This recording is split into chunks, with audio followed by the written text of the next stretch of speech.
Here we are continuing our week of brutality on the EVERBLACK podcast. On this show, our guest is one of the best drummers on the planet, George Kollias from NILE, who'll be releasing their brutal new album, Vile Nilotic Rites, on November 1st through Nuclear Blast. Before we go into the show, though, we do have to give a shout out to our show supporters, Blacklight Art Design, who are our go-to for all our screen printing needs. They do shirts, hats, patches, you name it. If you can wear it, they can print it. They've done all our shirts and hats for EVERBLACK Media, and they're great guys. www.blacklightad.com.au. The show is also brought to you by our good friends at RW Promotion, who are the best in the biz when it comes to stickers, flyers, banners, badges, and all other promo you need for your band or business. www.rwpromotion.com.au. Also want to recommend the awesome new occult clothing brand Electric Witch, who are launching this week and have some kick-ass apparel like shirts, dresses, and tops for those who like things on the darker side of life. Electric Witch was founded by Dark Cell guitarist and friend of the program, Postmortem Matt, and he's put a lot of time and effort into this thing, and the designs are amazing. I just got my Death Dealer shirt, and it's brutal, and it's probably going to be one of my favorite shirts. Now, you can get yours at www.electricwitch.com.au. Check out all their stuff. Throw them a like on Facebook and help them spread the word, because they're doing some kick-ass things. Don't forget to subscribe to the EVERBLACK podcast through iTunes, Podcasts, Spotify, Spreaker, YouTube, and Facebook, and check out all our reviews and articles at www.everblackmedia.com, or like us on all the socials, and swing us a message. We like to interact with everybody. So thanks for all the support, guys. Also want to give a big shout out to my friend Tim Price from The Faction Live for airing some of our interviews of late. The Faction, if you're unaware, is an online heavy music radio station that plays not only some of the biggest bands in the world, but they also throw their support behind the underground and upcoming bands. You can download the app for free through the iTunes App Store, or head to thefaction.live for more info and get behind it and support them. All right, here is my interview with George Kollias from NILE. The new album, Vile Nilotic Rites, comes out on November 1st, and it is absolutely amazing. Super brutal, makes you drive really fast, and air drum while driving, which is not recommended, but it is brutal, and probably one of their best albums. They're really on fire at the moment, and as he mentioned in the interview, we may be seeing them around April in 2020, which is super exciting for us.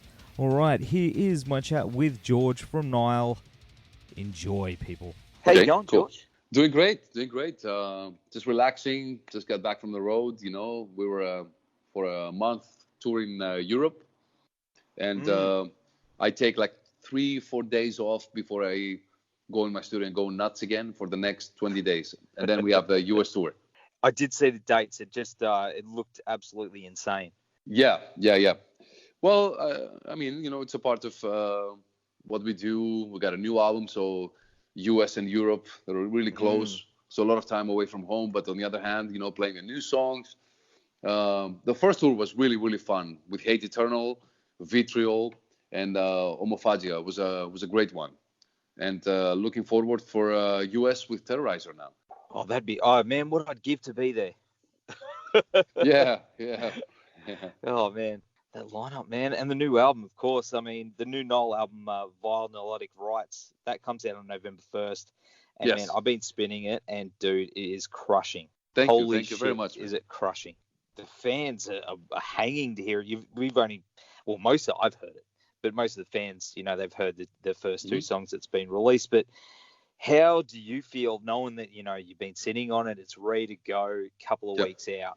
I'm more excited than I ever been. I always felt like finishing an album and right before the release, with the first singles going out, like watching the positive or negative reaction sometimes, I was always looking forward, to hear the feedback. But man, I got to tell you, this time with these two singles and playing for a full month, 3 new songs live. 2 of them are the singles, plus one more, which probably is going to be released as well as a single too. I've never seen that much positive reaction from the fans, like seriously. And makes me extra proud because we worked like really, really hard for this album, like harder than by far like the other albums. So like I said, I just don't see negativity anywhere. Like some little things here and there, like somebody said the production is very thin and he couldn't hear the bass, which actually it screams at me like listening on an iPhone, dude. Some little things like that here and there, but the main idea, the songs and the three vocals, we got back three vocalists now, like we used to be on the early days, Yeah, man. Yeah, we got three people screaming. It's beautiful, and people really embrace it. And we got two new guys in the band, like Brian and Brad. It's their first appearance, playing the bass and guitar and composing and sing, of course. So there's so much positive reaction. I can't believe, to be honest. So I did read that you guys approached writing and recording this one a little bit differently in terms of jamming. Is that right? Did you all get together? No, we didn't get together. No? The way we work is pretty much the same like the past days. Like Carl will send some tracks to me, and then I'll put drums, send it back, then get on Skype and discuss. And what do you think? We should trim a little bit. We should change the beat or something, So that was, the main approach was the same. Now, there's two things that changed the whole, the game for the future for us. Number one was the amount of demos we did for each song. Like the title track, I think we did like 9 different demos for it, pretty much I recorded 9 Vile Nilotic Rites, So a lot of demos, a lot of new ideas. And for the first time, we were going like so deep into details that was disgusting. Like we wanted to make sure every second we're very happy with it. Every second of the album, So it took a little bit more time. Now, the second really important thing that changed the game was that me and Carl did all the recording. Carl actually did all the engineering, So he flew to Greece. We went to my studio. We got all the amazing gear for a well-known studio here and 2 amazing engineers. They came here. We set up in my place.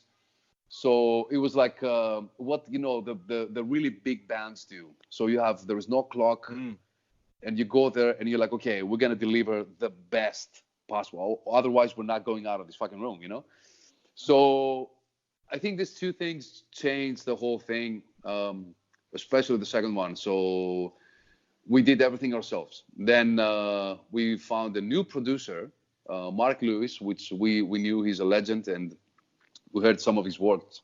Amazing.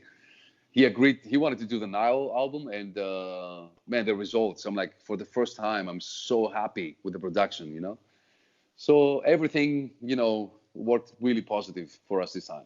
For you, though, you and Carl, as the writers, how do you know when it's done? Because I know with most musos, it's never finished. It's like, I think Devin Townsend said you just got to like walk away, or you can keep going and going and going and going.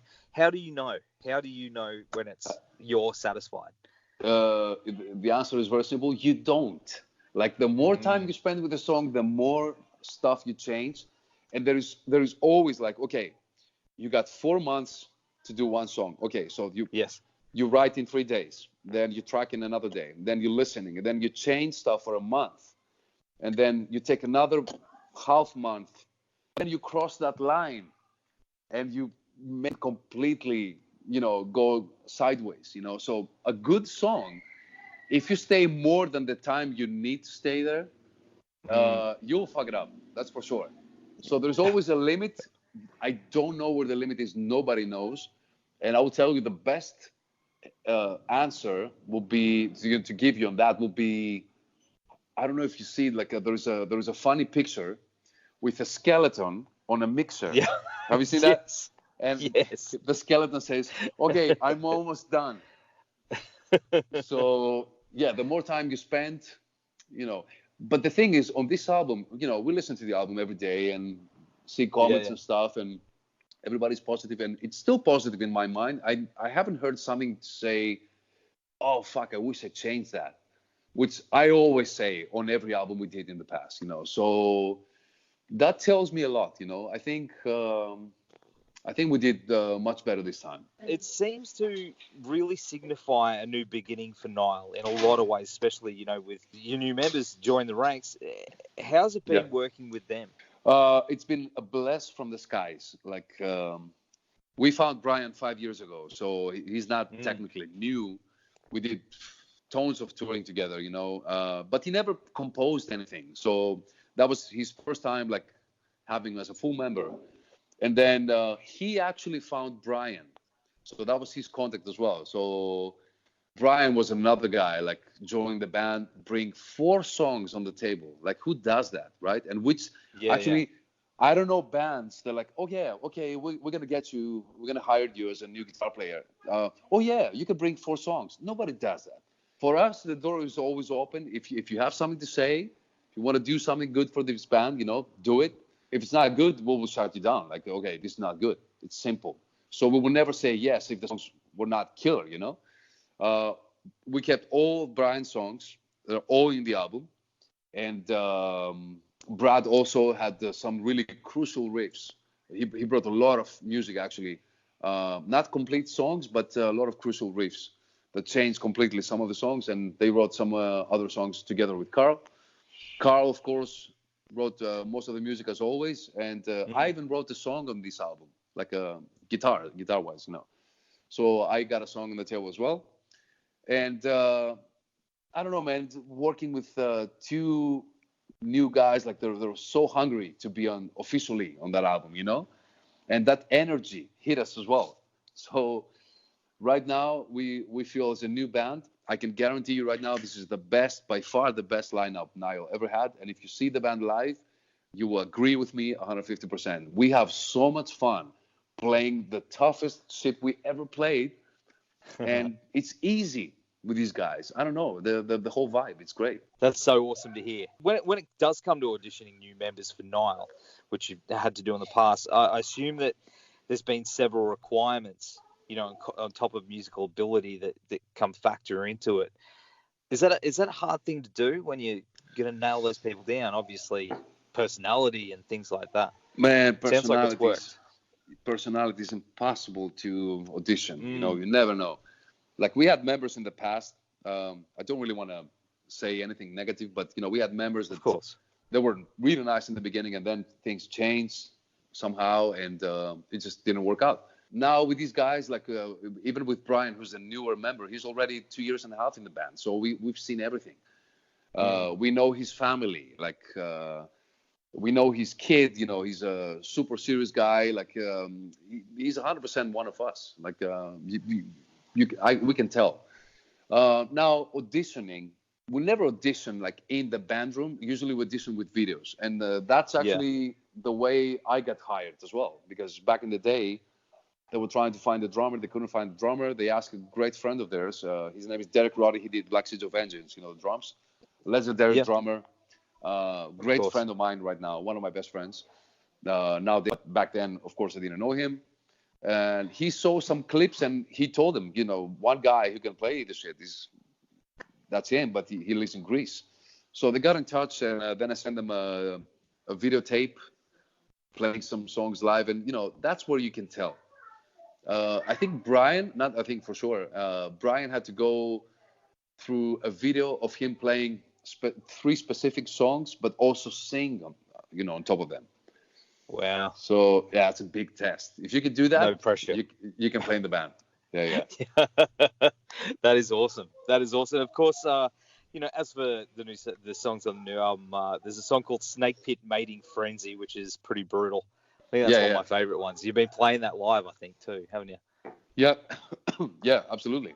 It's really fun to play. Although I thought it was going to give us a lot of troubles. Man, that opening Bone Blast in the beginning, it's so odd, like so doesn't work. I'm like, in the studio, you have like, okay, we'll do like 1 million takes, and okay, we're going to make it. But live, I was like, this is gonna be a bitch, But no, it was great. It was great, and even from the first show, kicking ass. The song is like you can hear like the album, exactly like the album. It's brutal, like the title. Like I'm not afraid of snakes, but something about being dropped into a snake pit orgy terrifies me. It feels like that opening bomb blast. Yeah. Yeah. Absolutely. Well, of course, I mean, every album is somebody's first introduction to a band. If a kid came up to you and said, I want to be a metal drummer, what album would you give him to send him on that path? That's a difficult question. Can I say 3 albums? Yeah. Like just to cover different aspects. For example, like anything from Morbid Angel, especially the early ones, because I'm more in love with the early ones. Like Pete Sandoval, the godfather of the blast beat. Just do that, 100%. Then I would say something more like technical, like Nile, and fast as well. So yeah, maybe these two, like something that grooves. Yeah. I mean, let me explain in a different way. I grew up with Morbid Angel. For me, that was like the main band in death metal, right? So yeah, what Morbid Angel do is what I do today. We just do it a little bit more. We have more odd signatures, and we just play faster as well. But the pulse is there, the groove is there, the songwriting is there. The traditional way of playing a blast beat and the double bass and everything is there. Like I get taught, by Morbid Angel. So, but just because we're talking about an album like All Those Months was like 91 or 1990, they were just playing a little bit slower, and now just go faster and faster and faster and more technical, But that was the roots for me. If you only do that though, then you're gonna face troubles, with when it comes to technical. So I would say, yeah, these two maybe will cover everything. Maybe some of beats for it too, to go for the real groove, the slower stuff. What about non-metal albums? Are there any that you draw influence from that you feel has made an impact on your own writing that you bring to Nile and your other projects? Well, if you see Carl playing blues, you'll be like, what the hell? Like, he's so good, man. He's so good. If you see Brian playing classical music on an acoustic guitar, you're going to be blown away. So these guys do their thing, and you can hear it in their music, like the swing, and all these, the weird swingy reach that Carl brings on the table, that has its roots right there. For me, it's I would say mostly funk and jazz lately, and a lot of gospel. I did a lot of research in gospel music, to add a little bit more complex drum fills and get away from the usual ones. Yeah, these are a few references, but the main truth is there is good music everywhere. We just have to listen to some music and whatever sounds good, just to make it yours. Absolutely. You got to find those influences anywhere, but I guess it's searching for them sometimes. Well, what I listen to my car though, it's different. So we'll go with a lot of rock music. Rock music is what I listen to. Like rock metal, like AC/DC and Zeppelin and Deep Purple. These bands. But lately, for example, I've been listening a lot of the Arts Matthews band, these albums? They released 2 albums. Who's that, sorry? Jim Matthews from Fates Warning with John Arts. They have a side project, I haven't heard that. And Bobby Yarzobek on the drums, man. It's amazing, like crazy, A lot of melody, there's a lot of skills in there as well. But yeah, I play some of this stuff in my car. Which is a little bit dangerous because I'm so, focusing in the music and not in the driving, That was me the other day with your new one. The what? Yeah, that was me. Oh yeah, driving to your new album, the new Nile album, the other day. Yeah. Well, be careful. Yeah, no, that's all right. It'll be worth it. Yeah. Of course, an Australian tour is well overdue, my friend. Can we expect to see you guys down here next year or near future? 100%. We have plans for Australia for April, and we're in the talks with promoters and agency, to make it happen. But this time, because we pushed the management to get to Australia and Japan. We skipped Australia, we skipped Japan on the last tour because we did extensive US tours and European tours. And we just wanted, this time we will make it happen, I promise you. So we'll see you guys very, very soon. You have no idea how keen we are. Killer.